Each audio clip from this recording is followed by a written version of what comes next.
എനിക്ക് മുഖം നോക്കാതെ നിങ്ങളോട് കുറച്ച് സംസാരിക്കാനുണ്ട്. പെട്ടെന്ന് ഈ ആൾക്കൂട്ടം കണ്ടപ്പോൾ ഓർമ്മ വന്ന ഒരു തമാശ.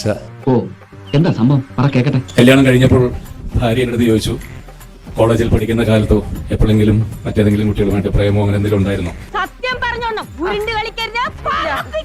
അപ്പൊ നമ്മൾ ഈ ആണുങ്ങള് ബുദ്ധിയില്ലാത്തവര് ഇതൊക്കെ തുറന്നു പറയും. അപ്പൊ താൻ ആരാണെന്ന് സ്വയം ഒരു ബോധം ഉണ്ടല്ലോ, നന്നായി. അവർക്ക് എന്തെങ്കിലും ഉണ്ടെങ്കിൽ പറയൂല്ല. അങ്ങനെ ഈ വിവരം കെട്ട ഞാൻ അല്ലെങ്കിൽ പിള്ളേച്ചൻ നുണ പറയുന്നതായിരിക്കും. ഞാൻ കോളേജിൽ പഠിക്കുമ്പോൾ ഒരു പിഷാരടി കുട്ടി, ഷാരടി കുട്ടിയുടെ അടുത്ത് എനിക്കിഷ്ടമായിരുന്നു. പക്ഷെ ഷാരടിക്ക് തിരിച്ച് എന്നോട് ഇഷ്ടമില്ലായിരുന്നു. ആണുങ്ങളാവുമ്പോ കല്യാണത്തിന് മുൻപും പിൻപും പല സ്ത്രീകളുമായിട്ടൊക്കെ കൊണ്ടാവും. 2 വർഷം ഞാൻ ഷാരടിയുടെ പുറകെ നടന്നിട്ടുണ്ട്. പക്ഷെ ഒരു പ്രാവശ്യം പോലും ഈ ഷാരടി കുട്ടി എന്നെ തിരിഞ്ഞു നോക്കില്ല. ഇൻട്രസ്റ്റ് പറയണം. എന്നെ ഇഷ്ടമല്ലെങ്കിൽ ഇഷ്ടമല്ലെന്ന് പറയണം. പറയുന്ന ഇഷ്ടമല്ല അങ്ങനെ പറയരുത്. ബാക്കി എല്ലാവരുമായിട്ട് സംസാരിക്കുന്നുണ്ട്, എന്റെ കൂടെ വരുന്നവരുമായിട്ട് സംസാരിക്കുന്നുണ്ട്, എല്ലാവരുമായിട്ട് സംസാരിക്കുന്നുണ്ട്. എന്റെ മുഖത്ത് മാത്രം നോക്കില്ല. ഇങ്ങനെ തന്നെ വേണം. അങ്ങനെ എനിക്ക് ഭയങ്കര ദേഷ്യം വന്നു. കാരണം എന്റെ അടുത്ത് മാത്രം സംസാരിക്കുന്ന പോലും ഇല്ല തിരിഞ്ഞ്. വളരെ വളരെ സന്തോഷം. കലോത്സവം നടക്കുന്ന വേദിയിൽ ആ ഷാരടിക്കുട്ടി ഡാൻസ് ചെയ്യുന്നുണ്ട്. അതിനൊന്നും ഇല്ലേ? ഭരതനാട്യത്തിൽ വലിയ ഡാൻസറാണ് ഷാരടി. അപ്പോൾ ഞാൻ പെട്ടെന്ന് NCCയുടെ കുട്ടികളാണ് സാധാരണ കട്ടം വലിക്കാനായിട്ട് ഇവിടെ ഇരിക്കാറ്. ഇതൊക്കെ ഞങ്ങളോട് പറഞ്ഞത് എന്തിനാണ്? അപ്പൊ അവരിൽ ഒരാളോട് ചോദിച്ചു, ഇന്ന് കട്ടൻ ഞാൻ വലിച്ചോട്ടെ, കാരണം അവിടെയെങ്കിലും നേരിട്ടൊന്ന് ഷാരടിയായിട്ടൊരു കണക്ഷൻ എന്തെങ്കിലും കിട്ടുമോ എന്നുള്ളതായിരുന്നു എന്റെ ആഗ്രഹം. ഓഹോ, അപ്പോൾ അങ്ങനെ ഒരു സംഭവം ഉണ്ടായിരുന്നല്ലേ? എന്താ മല്ലയ്യ, എന്താ ഞാൻ കേൾക്കുന്നത്? അങ്ങനെ കട്ടൻ വലിക്കാനായിട്ട് ഞാൻ അവിടെ ഇരുന്നു. ഷാരടി ഡാൻസ് തുടങ്ങി. ഞാൻ പൊക്കിന്ന് ആ ഡാൻസ് കഴിയുന്നത് വരെ ഒന്ന് തിരിഞ്ഞെന്റെ മുഖത്ത് പോലും ആ കുട്ടി നോക്കിയില്ല. അതൊക്കെ ഇരിക്കത്തേ ഉള്ളൂ.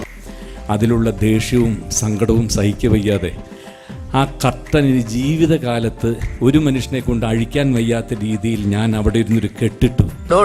ഇതൊക്കെ എന്ത് ദ്രോഹാടോ? എന്ത് കാര്യത്തിനാണത്? ഒരു സുഖം, ഒരു മനസുഖം. ഷാരടി ഡാൻസ് കഴിഞ്ഞു. അപ്പൊ ഡാൻസ് കഴിഞ്ഞ് ഭരതനാട്യത്തിന്റെ ഇങ്ങനൊരു പോസിലാണ് ഷാരടി നിന്നത്, ഒറ്റക്കാലില്. കട്ടനിടുന്ന ആൾക്കാർ പറഞ്ഞുകൊണ്ടിരിക്കുന്നുണ്ട്. കട്ടനിടാൻ വേണ്ടി ഷാരടി ഇങ്ങനെ നിൽക്കുക. അങ്ങനെയൊക്കെ വഴിയില്ലോ. കേൾക്കാൻ നല്ല രസമുണ്ട്. എവിടെ കട്ടനിടാൻ? 15 മിനിറ്റ് കൊണ്ട് 1/2 മണിക്കൂറാവും വിചാരിച്ചാൽ കട്ടനിടാൻ പറ്റില്ല. ഇവൻ ശരിയല്ല. ഇവന്റെ ഉണ്ടകണ്ണ് കണ്ടാലറിയാം കള്ള ലക്ഷണമുണ്ട്. ഞാൻ വിചാരിച്ച് ഷാരടി തൊഴുതിട്ട് പോകുന്ന. ഈ വിവരം കെട്ട പെണ്ണ് എന്ത് ചെയ്യുന്ന വെച്ചാല് ഇങ്ങനെ ചാടി ചാടി ചാടി ചാടി ചാടി അവസാനം വരെ പോയി. എന്റെ പൊന്നോ, എന്തൊരു തള്ളാണോ! തള്ളി തള്ളി മുല്ലപ്പെരിയാർ പൊട്ടിപ്പോ. എന്നിട്ട് അങ്ങനെ സിനിമയിലെത്തിയ ശേഷം ബോംബെ ഷൺമുഖാനന്ദ ഓഡിറ്റോറിയത്തിൽ വെച്ച് ഇതേപോലെ 10,000-കണക്കിന് ജനങ്ങൾ കൂടുന്ന ഒരു വലിയ ചടങ്ങിലേക്ക്, ഓണാഘോഷ പരിപാടിക്ക് എന്നെ ക്ഷണിച്ചു വരുത്തി. പണ്ട് അങ്ങനെയുടെ നേച്ചർ അങ്ങനെയാണ്. പണ്ട് ഇപ്പം നമ്മളിപ്പോ ഒരു സ്ഥലത്ത് ഒരു 1000 പേരുണ്ടെങ്കിൽ പുള്ളി 10,000 പേരുണ്ടായിരുന്നു. പറഞ്ഞിട്ടില്ല.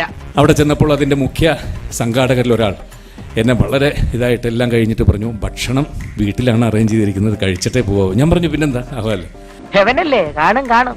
എന്നെ ഒരു കള്ളൻ, കുറെ നുണ പറയാനും നീയൊക്കെ ഇത് കേട്ട് വായും പൊളിച്ച് നിൽക്കാൻ. ചെന്നപ്പോൾ ഭക്ഷണം വിളമ്പാനായിരിക്കുന്നു സാക്ഷാൽ ഷാരടി.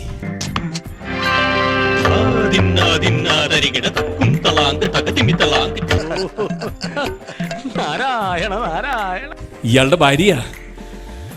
എന്റെ ദൈവമേ, ഞാൻ വിചാരിച്ചു ഇതിനകത്ത് ഇനി വിഷം കലക്കി തന്നെ എന്നെ കൊല്ലാൻ വേണ്ടിട്ട് കൊണ്ടിരിക്കുന്നതാണ്. എന്നാലും ഞങ്ങൾക്ക് അത്ര വിശ്വാസം പോരാ.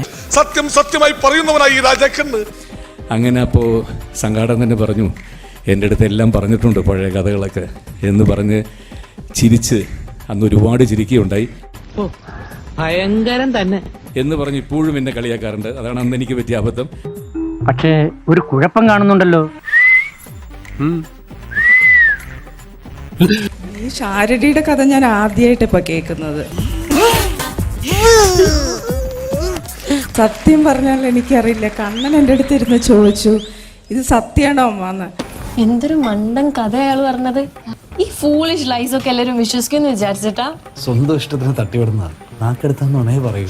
ഞാൻ പറഞ്ഞു, ഞാനിത് ആദ്യമായിട്ടാ കേൾക്കുന്നെന്ന്. നീ എവിടെ പരിപാടി അവതരിപ്പിച്ചാലും ഇത് തന്നെയാണല്ലോ അതിന്റെ വിധി. അപ്പൊ എന്തായാലും നല്ലൊരു കഥ നിങ്ങൾ കേട്ടു, എൻജോയ് ചെയ്തു. എന്റെ ഉദ്ദേശങ്ങളൊന്നും പഴയതുപോലെ ഫലിക്കുന്നില്ലല്ലോ. നട്ടപ്പാതിര പട്ടാപ്പകലാണെന്ന് പറഞ്ഞു ഫലിപ്പിക്കാനുള്ളതിന്റെ ശേഷിയുണ്ടല്ലോ. സത്യത്തിൽ അതാണ് എന്നെ അട്രാക്ട് ചെയ്തത്. Okay bye.